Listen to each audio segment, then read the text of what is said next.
Hey guys, alright, today we are back with another Alternate History Hub video. This time, what if Black Death never happened? Well, Europe would have a fuck ton more people. um, there was also, with the Black Death, it also allowed for lower classes to rise up a little bit, allowed for more social movement. Nowhere near as much as what we would see in, like, 18th, 19th century. But for the time, it was a very clear change. Peasants were now getting paid more because, well, there was lack of work. Well, lack of workers. Because the Black Death killed so fucking many people. Anyways, let's go ahead and hear what Alternate History Hub has to say on what would happen. Welcome to the 21st century, an age of medicine, science, Yay. not burning witches. Where the Western Wait, what? 21st century, an age of medicine, science, and not burning witches. Well, maybe we should bring back the burning of witches. Yeah. He's not like burning a specific, group of people, women, for doing witchcraft, but like men too. Just include people that are. I don't know what the fuck I'm saying. Where the Western Ignore world that. has gone almost a century without a catastrophic, deadly plague. Good job, us. Yay! Yeah, as you know, this wasn't always the case. The Roman plagues, smallpox that killed the Native Americans, dank memes, germs have lent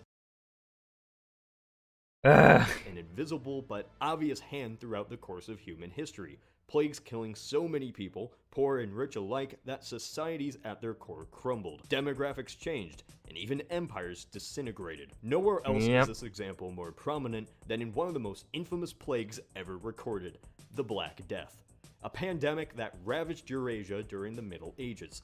The Black Death was so terrifying in its scale, many truly believed the apocalypse was upon them. Can you blame them? No.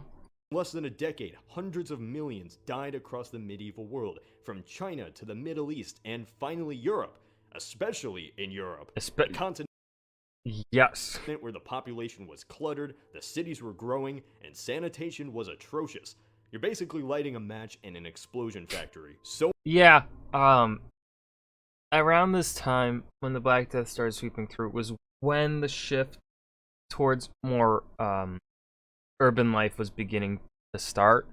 Obviously, it was not a shift like what we would see come, later on during like the 18th and 19th centuries, during the Industrial Revolution and such. But it was a significant shift that was beginning. And then another thing, and where you kind of see where these high, like, death tolls were in Europe. We see, like, many of the Italian city-states losing a lot of people. A couple, like, I think one city-state, I can't remember which one. I think it was Milan. Was it Milan? One of the city-states here actually practiced quarantine really effectively, and they managed to keep their death toll pretty low, surprisingly. How they did it is amazing for the time period, and just how they were able to keep really a surge of Black Death away. But, like, you saw high percentages here really in, like, southern Europe. Like, and these would be the more cluttered areas of Europe. These were far more cluttered, and this is where people were living in far closer proximity. And, like, if you go to Poland, where villages were far more spread out, the death toll there was not as high as the rest of Europe. I think Poland was under 20%. I don't know exact numbers, though. So many died, so many demographics shifted, it truly reinvented Europe, and from the ashes brought it down a path we see today. Without it, who knows where Europe would have been? So, what if the Black Death had never occurred? It just went poof. Never happens. No plague kills millions across Eurasia. Before I discuss this alternate scenario, let's put this into context. There have always been waves of plagues ever since civilization began. The most notable before the medieval era was the Justinian plague, which killed over 25 million people in the 6th century. The plague, of course, not Justinian. What exactly We don't know. Maybe Justinian did do it. Was the Black Death? Well, we know it was a form of bubonic plague. Bubonic meaning that buboes, basically horrifying welts, pop up across the victim's body. If you got the plague in You're the 1300s, fucked, bro. you would have less than a week to survive. Yeah. Boils would cover your body, you would vomit blood, Use your dizziness, imagination. a slow, painful, and horrifying death. The disease originated from rats, who transferred it to fleas hitching a ride. When the rats died, the fleas would hop off to find the nearest host, who happened to be Jimmy the Peasant. It's believed Jimmy the Peasant. the disease came from the steppes of Central Asia. Good thing nobody ever comes in contact with Central Asia. Oh. In the 13th century, the Mongols carved their empire across Asia. They didn't purposely spread the plague, well, at least at first. After the Yeah, and it's another thing cyclically that you see throughout history. Originally, the European colonists did not originally want to. They did not intentionally spread the plague. But then, when they learned about really what they could do by intentionally spreading the plague and using it as a means of wiping out the natives, they started doing that. And that would be the case with the Mongols here. They did not intentionally begin it, but then when they realized, no, you can spread a plague and conquer nice and easily, they did it. the pillaging Because humans are horrible people. Well, I don't even have to say people at the end of that because that's redundant. Humans are horrible. and conquest, the Khan set up a trade network connecting China to Russia and everywhere in between, reinventing the Silk Road and connecting east with west. The plague originated in Central Asia but had already been in China for millennia. However, once this trade was reinvigorated, more merchants traveled across the continent, and with them rats, and with them fleas, all on caravans, wagons, and ships. In the following years, the Black Death would kill and break down anyone across Asia.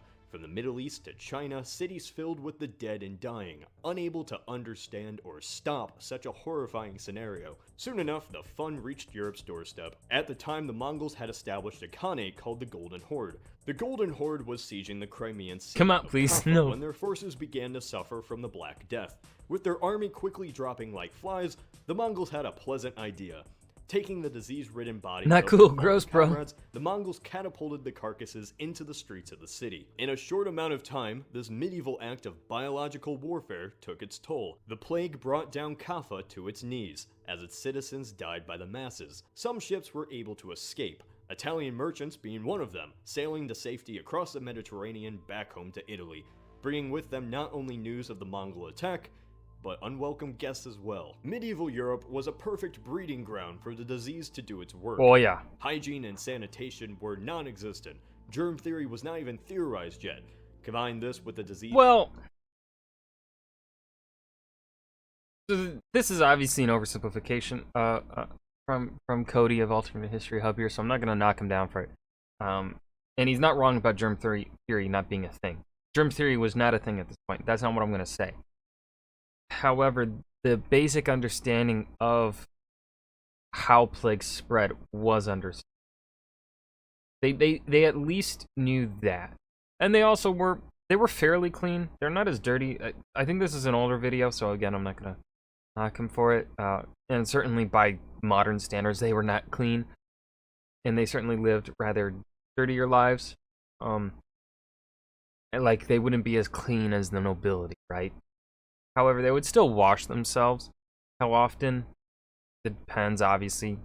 In real life, it depends per person how often someone washes and bathes or whatever. But they would clean themselves. They made sure they were clean, relatively clean.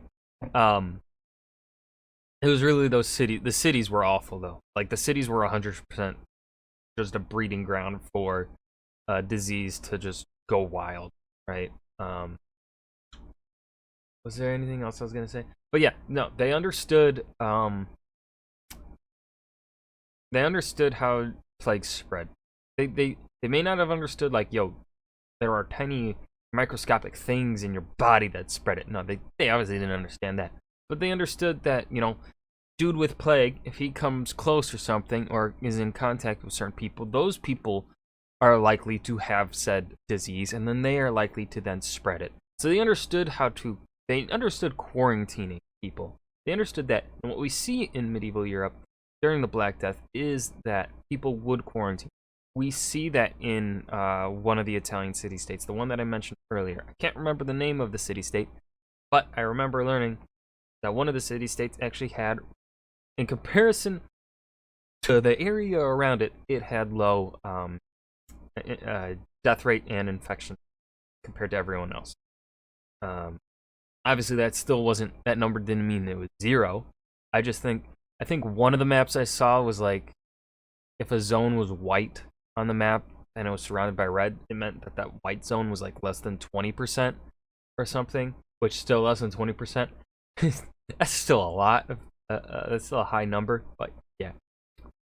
That Rambling. Within the first week, and you're basically playing Pandemic 2 on super easy mode. Yeah. Within a decade, the disease That was spread a fun to nearly game. I every used to play part that of the game a lot. continent. Europe would lose over 1/3 to 60% of its population in just 4 years. More than half of the population of London and Hamburg died, half of Paris, Ooh. thousands in Rome and Venice, and 75% in some cities. So many died across Eurasia, it was faster to bury the bodies in a massive hole by the hundreds. Yep. Huge graves to dump the endless stream of new victims indiscriminately tossed into the ground and covered for the next batch. And remember, if you're alive today, well, of course, if you're watching this, you're alive. Everyone that's watching this, your ancestors survived the Black Death.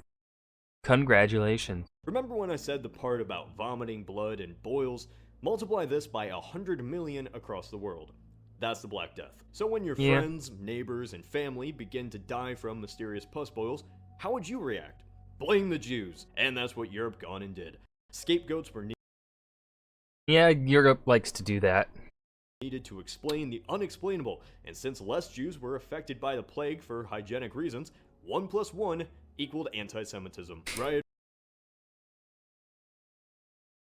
Oh, it's so bad, but it's so funny. Rioters massacred entire Jewish communities, burning down their homes, taking their possessions, lynching them, and forcing their kids to convert to Catholicism. Except the Pope said, hey, maybe you should not kill the Jews who had nothing to do with this, to which the population said, shut up, Pope, and continued Yeah, sounds about right. as they were. Some Europeans theorized it was God punishing them for their sins, or bad air that was causing people to die.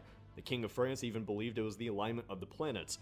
Oh, France. After Oh, France. God damn it. this 3-year period, over half of Europe lay dead, mostly adults. The kiddies would be killed in a plague just 10 years after. Europe was devastated. Plagues continued to come back in waves for the next few centuries, not completely ending until industrialization. So what if in an alternate timeline, the Black Death simply never happened? Here is one scenario. Oh god, I Now, forgot we were still in the context situation. wanted to be extremely detailed, there could be multiple things that could prevent the Black Death from happening, mainly the Mongol Empire never rising. But if I remove the Mongols or any other big event in this alternate scenario, it would butterfly affect this video so much, it wouldn't be a video focusing on the Black Death specifically anymore. Yeah. So for the sake of time, I'm simply removing the bubonic plague outbreak from this alternate timeline. That doesn't mean that makes it a lot doesn't simpler. exist, it just means it doesn't spread across Eurasia in the 14th century like it did in our timeline. So it's entirely possible another disease could ravage the continent, but it's doubtful because no pandemic quite compared to the killing power of the bubonic plagues. So in this alternate timeline, it's the 14th century. The Mongol Empire carved up most of Asia, collapsed, and its khanates dot the continent. Europe has continued to live its feudal medieval lifestyle. China still suffers through famine. In our Sorry, China. Yeah, it happens. China has to go through famine a lot. timeline, the stability of the High Middle Ages had slowly begun to end, and overpopulation was becoming a significant problem by the 14th century. Just 2 decades before the Black Death struck Europe, a great famine, called cleverly the Great Famine of 1315-17, created mass Beautiful name. What great name. Best name ever. starvation across the continent. Royalty even had difficulty finding food. Children were abandoned. Not the Old royalty. people forced to starve for the younger. Cannibalism was widespread. The specifics are not quite known, but millions eventually died. Simply put, the population of Europe had gotten too large to support itself. By the time the plague would strike, Europe was already collapsing. Even though it sounds terrible, and it was at the time, the Black Death actually helped Europe. At least 1/3 to half the population died in just 3 years, taking along with it the problems of overpopulation and lack of resources. This meant Europe could actually sustain itself, and bought it enough time to figure out how to manage its resources. In this alternate timeline, the Black Thanos? Death never occurs, and so this overpopulation problem would never be dramatically solved. Population would continue to grow and then stagnate in the 13th century, yet it remains at the limit. Famines are much more common and devastating as people compete and die for food. Sorry, Grandma. With more people, that Wait, what did you do to Grandma? means less food for the average peasant in this alternate world. A terrible harvest results in much more famine than in our timeline. So instead of dying from bubonic plague, they're gonna die from not having food. What I'm hearing. Killing off so many people brought many dramatic effects. In the century following the plague, wages increased, land became cheaper, individuals were needed. In this alternate timeline, this dramatic change doesn't happen. Feudalism needs cheap workers. Less workers means more valuable workers. People the nobles depended on to remain in power died off. Demands were made for higher wages. Peasant revolts became more common. Land left unattended was now up for the taking. Political and social independence was becoming a reality. Laws were made by nobility to keep the lower classes down. However, eventually the system of feudalism couldn't afford to not hire wages, at least in Western Europe. There were just too few peasants to exploit. Serfdom continued in Eastern Europe all the way until the 19th century. In this alternate timeline, feudalism still would have ended, of course. You wouldn't be a peasant living on a farm today, don't worry. But everything in history builds off of each other. If feudalism wasn't dramatically killed off like in our timeline, that means innovations like less restrictive capitalism, early Enlightenment ideas, Renaissance beliefs would be pushed off as well. Europe isn't going to remain medieval for all of eternity, but it does remain stagnated for much longer than in our timeline. Religion itself was transformed by That's where he's painting it. He's painting it as Black Death as one of the precursors to the Renaissance. The Catholic Church as an entity would remain much stronger in this alternate timeline. The Black Death destroyed many people at the time's faith, and not just God, but the papacy itself. To them, they had been devout, good Christians, yet were still punished unfairly in their eyes. The church couldn't offer any answer or solution to the plague, even seeing half of their own clergy die. Any new clergy they brought on was inexperienced or quickly trained to compensate for the lack of priests and monks. This planted a seed of doubt among some of the population. Catholicism was put into question, and this set the stage which would play out in the Protestant Reformation just 2 centuries later. In this alternate timeline, since half of the clergy don't die, the inexperienced never become prominent members. Europe never experiences this rift, and would prolong the eventual split. For Europe, it could be more of the same until the old ways gradually died a slow, painful death. Europe could be unrecognizable to how it is today. Overpopulation means Europe continues to struggle with famine, food shortages, and underpaid lower class for many centuries. With cheap labor, there isn't a need to innovate machines to make up for the lost labor as what happened in our timeline, so farming technology remains behind. Feudalism stays until its slow death. But by then, entirely dynastic marriages and political unions occur. This is simply one scenario out of the countless possibilities. What do you think would have happened had the Black Death never occurred? Say in the comments. This scenario was suggested. You know what? I have absolutely no clue what would have happened if the Black Death did not happen. There's just so many, like, as he was talking about and how he had to pretty much say, yeah, if the Black Death, to simplify it, he pretty much just said, Black Death didn't happen, Mongols still conquer, right? So many things would change with the just getting rid of the Black Death, and how that would happen, like, realistically, that, like, it would take forever. It would take so long. It'd be a long-ass fucking, video, that's for sure. But, yeah, that was What If the Black Death Never Happened by Alternate History Hub. I hope you guys enjoyed. Remember to hit that like button and subscribe for more. And I will see you guys in the next video. Peace.